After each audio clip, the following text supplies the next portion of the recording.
भाजपा प्रदेश अध्यक्ष डॉ राजीव बिंदल ने कहा कि कांग्रेस पार्टी प्रदेश में और देश में पूरी तरह दिशाविहीन और नेतृत्वविहीन दिखाई देती है।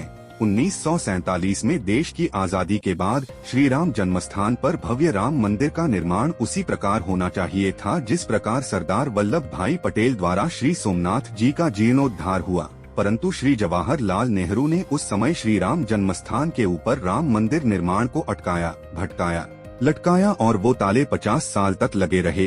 श्री राम लला तालों में विराजमान रहे। उन्होंने कहा कि ये मेरे देश का दुर्भाग्य है। मेरे देश के अंदर श्री राम घट घट में बसते हैं, घर घर में बसते हैं, मन मन में बसते हैं, कण कण में बसते हैं।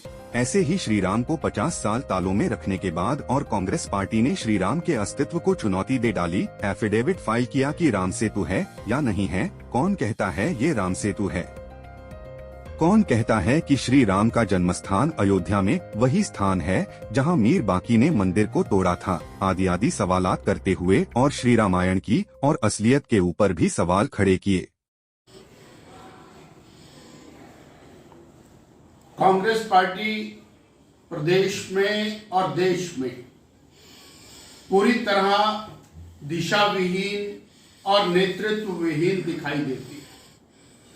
1947 में देश की आजादी के बाद श्री राम जन्म स्थान पर भव्य राम मंदिर का निर्माण उसी प्रकार होना चाहिए था जिस प्रकार सरदार वल्लभ भाई पटेल जी द्वारा श्री सोमनाथ जी का जीर्णोद्धार हुआ, परंतु श्री जवाहरलाल नेहरू जी ने उस समय श्री राम जन्म स्थान के ऊपर राम मंदिर निर्माण को अटकाया, भटकाया, लटकाया और वो ताले 50 साल तक लगे रहे। श्री रामलला तालों में विराजमान रहे।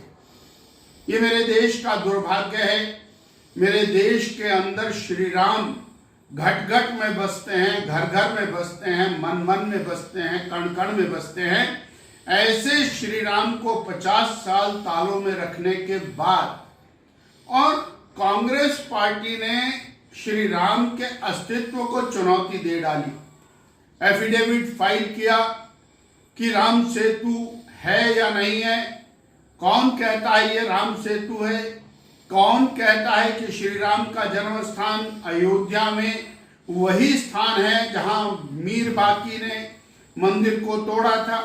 आदि आदि सवालात करते हुए और श्री रामायण की और असलियत के ऊपर भी सवालात खड़े किए। आज जब श्री नरेंद्र भाई मोदी और देशभक्तों और राम भक्तों के प्रयासों से राम जन्म स्थान पर भव्य राम मंदिर बन रहा है, 22 तारीख को रामलला की प्राण प्रतिष्ठा है, ऐसे में कोई कहता है मैं जाऊंगा, कोई कहता नहीं जाऊंगा। ये क्या विचार है भाई? कोई बढ़ बढ़ करके बोलता है मैं भी हिंदू हूं। और एक ऐसा हिंदू है पिछले 70 साल राम के अस्तित्व को चुनौती दी। आज आप केवल उसके ऊपर राजनीति कर रहे हैं। कोई कहता 22 तारीख की तिथि ठीक नहीं है।